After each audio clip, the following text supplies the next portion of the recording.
दुश्मनी करने वाला नहीं, वो तो दोस्ती करने वाला यही है। तो चीज है। इन्होंने जो झूठ बोला था वो लोगों के चेहरों से ऐसा ऐसा उतरता जा रहा है। हाँ। और ये इसमें सबसे बड़ा हाथ किसका है? हमारी न्यूज का। ये कुछ ना कुछ ला के गड़बड़ बना के आवाम को दिखा देते हैं। इंटरनेट तो यहाँ के पब्लिक के पास इतना होता नहीं है जिससे वो रियलिटी देख सके। वो खुशहाल है लेकिन वो खुशहाल नहीं है। कैसे? मैं बताता हूँ। हाँ। इसकी असर रीज़न ये है कि अगर देखा जाए, अगर पाकिस्तान के अंदर 5% लोग गरीब है ना, तो वहाँ पे 80% लोग गरीब हैं। ये आपको किसने कह दिया? आप देखें, हिस्ट्री खोलें। अभी वर्ल्ड बैंक की रिपोर्ट आई है, पाकिस्तान में 40+ से ज्यादा लोग जो है गुर्बत की लकीर से नीचे रह रहे हैं। और इंडिया में गरीबी है लेकिन गुर्बत की लकीर से कोई नीचे नहीं रह रहा। पाकिस्तान के अंदर जितने लोग अमीर है ना, ये आपका आइडिया नहीं होगा। तो इंडिया के अंदर अगर मैं 2 बिजनेसमैन का नाम, अंबानी और अडानी का नाम ले लूं, तो पाकिस्तान की टोटल जीडीपी के मुताबिक उनकी सिर्फ इनकम है। तो पाकिस्तान के अंदर आ जाए ना।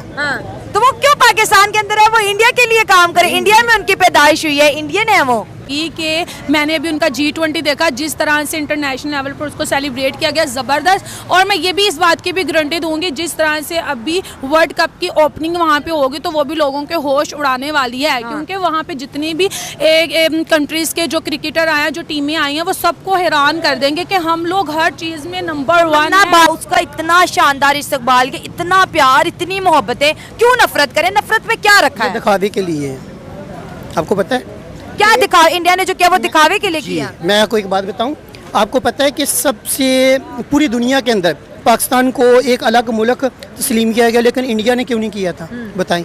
इंडिया ने किया। इंडिया तो पाकिस्तान को मानता है क्या? मैम नहीं किया था, बाद में किया था। हिस्ट्री पढ़ी आप? मैं हिस्ट्री का पढ़ी है। मैं हिस्ट्री का टीचर है। आपने पहले तो बात की खालिस्तान के हक में, आपने बात की, अगर हम खालिस्तानियों को उनका हकूक दे दे तो भाई जो पंजाब में आप रह रहे हो ये भी खालिस्तान में चला जाता है, तो आप दोगे भाई? आपका जो उनका जो जिनको वो पीर मानते हैं, गुरु नानक सर, कहाँ पर वहाँ पे कल्चर को बहुत ज़्यादा प्रमोट किया जाता है। वो अपने हर कल्चर को बहुत बड़े लेवल पर सेलिब्रेट करते हैं, चाहे वहाँ पे होली हो, दिवाली हो, वहाँ पे कोई भी फेस्टिवल हो, वो उसमें इंटरेस्ट रखते हैं। लेकिन यहाँ पे ईद होती है तो लोग अपने घरों में बंद हो जाते हैं। क्योंकि अगर तो पाकिस्तान कुछ करेगा तो इंशाल्लाह जीतेगा। अगर जीतेगा तो फिर तो उनके मुंह पे तपाचा मार के आएगा, मजा तो फिर है ना। नहीं, नफरत फिर ये देखे ना, नफरत वाली बात करते फिर कहते हैं जी वो हमसे नफरत करते हैं। ये जब वो सुनेंगे वो कहेंगे लो जी अभी वर्ल्ड कप शुरू नहीं हुआ तो इनकी नफरत वाली स्पीच शुरू हो। नफरत वाली स्पीच नहीं हम कर रहे हैं। हम चले, आप सपोर्ट करें, लेकिन आप ये कहें कि जम के खेलो, जो ज्यादा काबिल की टीम होगी, जो ज्यादा अच्छा खेलेगी वो विन करेगी। तो पाकिस्तान विन करेगा ना। हाँ आमीन, मेरी दुआ है मेरा मुल्क जीते। पाकिस्तान टीम के अंदर लेकिन इंडिया को बुरा दिखाना जरूरी है। नहीं, हम तो बुरा किसी को नहीं कहते। पाकिस्तान इंडिया को सपोर्ट करता है, लेकिन जो उनकी हरकतें हैं ना, पाकिस्तान इंडिया को कहाँ सपोर्ट करता है?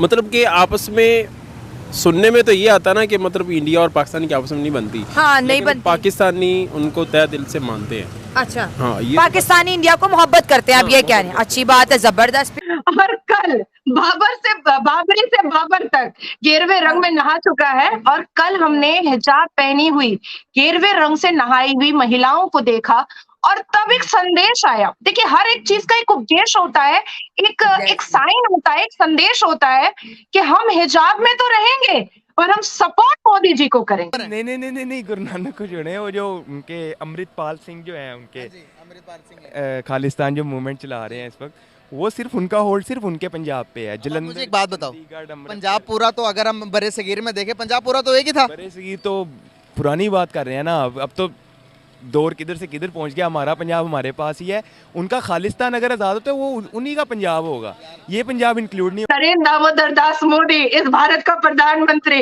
तब तक मुझे नींद नहीं आएगी और तब तक मुझे सुकून नहीं मिलेगा। तो किसी की फिक्र नहीं है।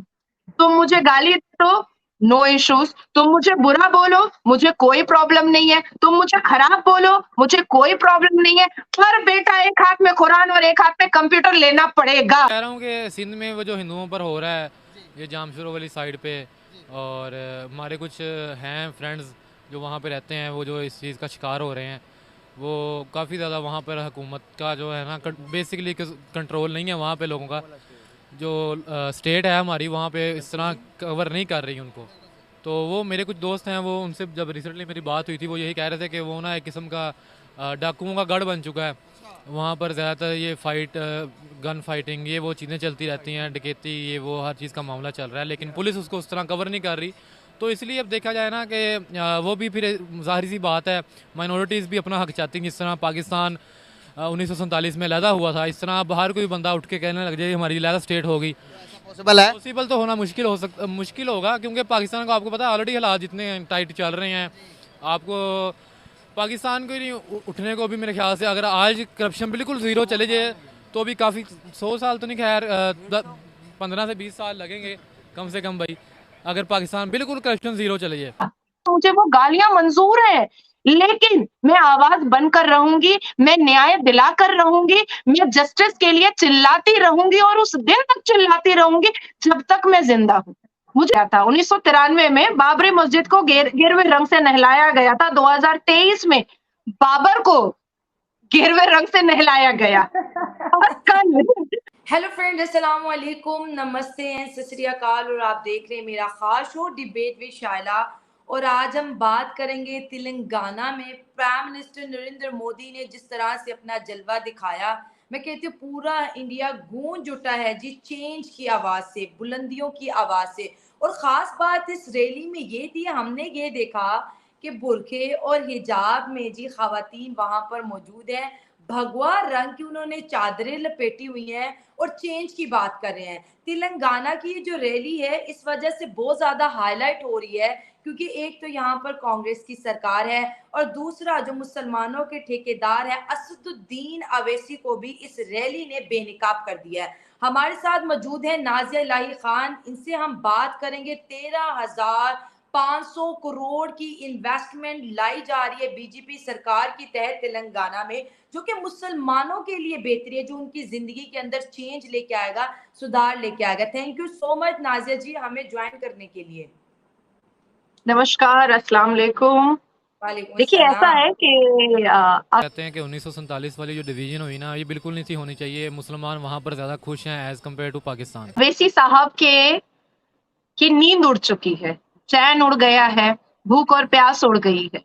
अच्छा, अपने जिस क्षेत्र में और कॉन्स्टिट्यूएंसी से लेकर के पूरे भारत में ऐसा एहसास होने लगा था अवैसी साहब को कि मुसलमानों को भड़का करके और अपने भड़काऊ भाषण से वो मुसलमानों को अपनी मुट्ठी में ही रखे रहेंगे। अब जैसे जैसे योजनाओं के तहत और जिस तरह से वो महिलाओं के मान सम्मान अधिकार पर भारत के प्रधानमंत्री जी अपनी नजर रख रहे हैं और भारत की तमाम विदाउट एनी डिस्क्रिमिनेशन और कोई एक मतलब डबल नजरों से देखना या ऊंचे या नीचे नजरों से देखना, ये तो भारत के प्रधानमंत्री जी ने कभी किया नहीं है। ठीक हो गया। मुट्ठी से जैसे रेत फिसलता है ना, वैसे ही ये मुसलमान और इस्लाम धर्म के ठेकेदारों के मुट्ठी से मुसलमान महिलाएं फिसलती हुई नजर आ रही हैं। हम जब मुट्ठी में रेत लेते हैं ना, तो जैसे रेत भी आसानी से फिसलता है, उतना निकलती चली जाती हाँ, तो इतना प्रेस कर दिया, मुसलमान महिलाओं को इतना ज्यादा कुचल दिया, इतना ज्यादा परेशान कर दिया ये धर्म के ठेकेदारों ने कि रेत की तरह वो फिसलती हुई चली जा रही हैं और चिल्लाकर कह रही हैं कि फूल खिलेगा तो कमल का ही खिलेगा, वरना कोई फूल खिलने नहीं देंगे। अब जाहिर सी बात है कि तेलंगाना में बहुत बड़ी सभा हुई, लाखों लाख लोगों ने उस सभा में उस सभा का मोदी जी का संबोधित किया हुआ उन्होंने स्पीच सुनी। मोदी जी की स्पीच को सुनने के लिए तेलंगाना के आसपास भी जितने डिस्ट्रिक्ट थे वहां से लोग आकर के खड़े हो गए थे और महिलाएं हिजाब के साथ साथ गेरवे रंग में नहाई हुई नजर आई। मैं बार बार कहना चाहूंगी शैला, 1993 में बाबरी मस्जिद पर गेरवे रंग से नहलाया गया था। 1993 में बाबरी मस्जिद को गेरवे रंग से नहलाया गया था, 2023 में बाबर को गेरवे रंग से नहलाया गया। और कल फॉर एग्जाम्पल का वो इंडिया से आज़ादी हासिल कर लेते हैं, ऐसा होगा नहीं, लेकिन अगर ले लेते हैं, अच्छा चलें आप कह रहे हैं, तो अगर ऐसा होगा नहीं, अगर होता है तो क्या लगता है कि वो इंडिया से आज़ादी लेने के बाद जो पंजाब हमारे पास है जहाँ पर गुरु नानक भी हैं, तो क्या वो पाकिस्तान को छोड़ेंगे? एक कॉमन सेंस मैं नहीं समझता पाकिस्तान को वो इस तरह छोड़ेंगे। तल्लुकात बेहतर हो जाएंगे, उनकी भी आनी जानी लगी रहेगी इसी वजह से, हमारी भी, और मेन जो स्टेट का फर्क होगा, हमारा पंजाब इधर ही हमारे पास, उनका पंजाब उनके पास, ठीक है। बट मेरी बात नहीं बता रहे थे। मैं आपको उसी बात पे लाना चाह रहा हूँ। स्टेट हमारे पास, अपना स्टेट हमारे पास, उनका स्टेट उनके पास ही है, ठीक है। वो पाकिस्तान पे टेक ओवर नहीं करेंगे, वो like in a respectful way वो आएंगे, गुरु नानक जो भी उनका उन्हें विजिट करना है, लाइक वो अपनी कंट्री समझे। अब मुझे एक बात बताएं, जहाँ पर एक मुल्क, एक सिख जो लोग हैं वो अपने मुल्क के साथ लॉयल नहीं है। फॉर एग्जांपल अब मिसाल ले लें, सुन लें, मैंने आपकी सुनी, आप मेरी भी सुने, वो अपने मुल्क के साथ लॉयल नहीं है, वो अपनी आज़ादी तहरीक चला रहे हैं। अब वो आज़ादी दे ही देता है हिंदुस्तान, उन्हें आज़ाद हो गए। अब मेन जो उनका जो आज़ादी लेने का पर्पस है कि वो अलग स्टेट चाहते हैं, वहाँ पर जहाँ पर वो अपनी आज़ादी से ज़िंदगी गुजार सके। तो मेन आज़ादी वाला सिनेरियोस तो भाई इधर गुरु नानक के पास है, उनके पास क्या हो गया आपको? अगर वो उनको पाकिस्तान कहीं ना कहीं सपोर्ट भी कर रहे हैं, हम एज आपने कहा पाकिस्तानी हम सपोर्ट भी कर रहे हैं कि भाई खालिस्तान तहरीक कामयाब हो जाए। तो इसी तरह से हमारे भी अंदर बलूचिस्तान तहरीक चल रही है। अब बलूचिस्तान मूवमेंट के बारे में पता ही होगा आपको। अगर हम वो हमारे लिए दुआ करें कि बलूचिस्तान कामयाब हो जाए, हम उनके लिए दुआ करें कि खालिस्तान बन जाए, तो पीस कहाँ चला जाएगा? सर मैं बलूचिस्तान के बारे में बोल नहीं सकता कि ये फ्रीडम ऑफ स्पीच नहीं है मुझे इसमें। थोड़ा बहुत टच दे सकते हैं, नो इशू, कवर रख। मेरी बात सुने आप, जो खालिस्तान की बात है सर, खालिस्तान तो 1768 इतनी उसकी तारीख है, वो तो बहुत देर से चलती आ रही है, ठीक है। दूसरी बात ये है कि आज़ादी लेने का हक हर बंदे को है। जैसे देखें पाकिस्तान के लिए कायदे आज़म ने तहरीकें लड़ी, ठीक है, सारा अपना बयानिया मजबूत किया, ठीक है, जो भी किया, ठीक है, उनको भी हक है। अब उनको जाहिर सी बात है वो इतना शोर शराबा खून खराबा इसलिए कर रहे हैं, उनको हुकूक नहीं मिल रहे। सेम आप बलूचिस्तान पे इम्प्लीमेंट कर लें मिसाल को, इतनी सी बात है। बलूचिस्तान को उनके हुकूक देंगे आप? यार देखें, बात ये है कि जो ऊपर बैठे हैं ना हमारे, वो डाडे ही बैठे हैं। मैं ये कहूँगा कि उनको थोड़ा सा पीछे हटना चाहिए। जो ऊपर बैठे हैं, आप समझ रहे हैं ना मैं क्या कह रहा हूँ। बलूचिस्तान खुद ही सीधा हो जाएगा। सिंधु देश बनाने की तहरीक भी चल रही है, भी पढ़ा होगा आपने। सिंध के अंदर नहीं, सिंध के बारे में नहीं मैं इतना बड़ा। सिंध के अंदर जो वहाँ पर हिंदू रहते हैं उनके कंडीशन क्या आपको पता है? इस बारे में मैं नहीं जानता, मैं सिंध के बारे में। गिलगित बल्तिस्तान के बारे में आप आए, जरा आप आए ना, आप आए, उधर से बात करने का फायदा कोई नहीं, आप आए जी जरा। क्या कह रहे हैं बॉस, आप कुछ कहना चाह रहे हैं? मैं वही उठने में, लेकिन ये जो इनकी बात है कि जी हमारी मतलब कि कोई भी, अब कल को क्रिश्चियन उठेंगे, वो भी कहेंगे जी हमारी क्रिश्चियन के साथ जड़ावाला में क्या वाकया हुआ, पूरी की पूरी बस्ती जैसे कि वो बिल्कुल जला दी उन्होंने बस्ती, तो अब वो भी कहेंगे कल को उठ के जी हमारा भी कुछ अलहदा बनाए मुल्क, ये करें वो करें। लेकिन इंडिया के लिए इतना आसान है क्या, हिंदुस्तान के लिए इतना आसान होगा कि वो एक अलग स्टेट बनाए अपने मुल्क को तोड़कर? पहले ही उनको पाकिस्तान अलग हुआ, बांग्लादेश अलग हो गया, उसके बाद उनको पहले ही बड़े दुख मिल चुके हैं, उनका वतन मैं आपको बताता हूँ वो अलग हो चुका। ये है कि अगर ये खालिस्तान वाला जो मुद्दा है, अगर ये 1947 के बाद उजागर हुआ होता तो और बात थी। ये तो 1947 से पहले आ रहा है, ठीक है। उनको नहीं मिले हुकूक, ठीक है। सिखों के साथ पहले से यार देखें, सिखों को 2 हिस्सों में डिवाइड कर दिया, पठानों को 2 हिस्सों में डिवाइड कर दिया, ठीक है। ये पीछे से ही चलती आ रही है। पर मैं दुआ ही कर सकता हूँ कि जिसको जिसके हुकूक चाहिए मिल जाए। ईसाई है, यहूदी नहीं है, ईसाई सिख जितने मुसलमान जितने नहीं हुकूक मिल रहे उनको अल्लाह हुकूक अता करे। आप तो ये वाली बात कर रहे हैं कि आपका दिल चाहता है सब कुछ हो जाए, ऐसा पॉसिबल नहीं है। जो चीज़ें चल रही हैं उन्हें वैसे ही चलानी पड़ेंगी। अब यहाँ पर बात होती है कि हमारे कोई भी बात होती है तो हम यहाँ पर कहते हैं कि हमारे लोग के हिंदुस्तान में मुसलमानों पर बड़ा जुल्म होता है।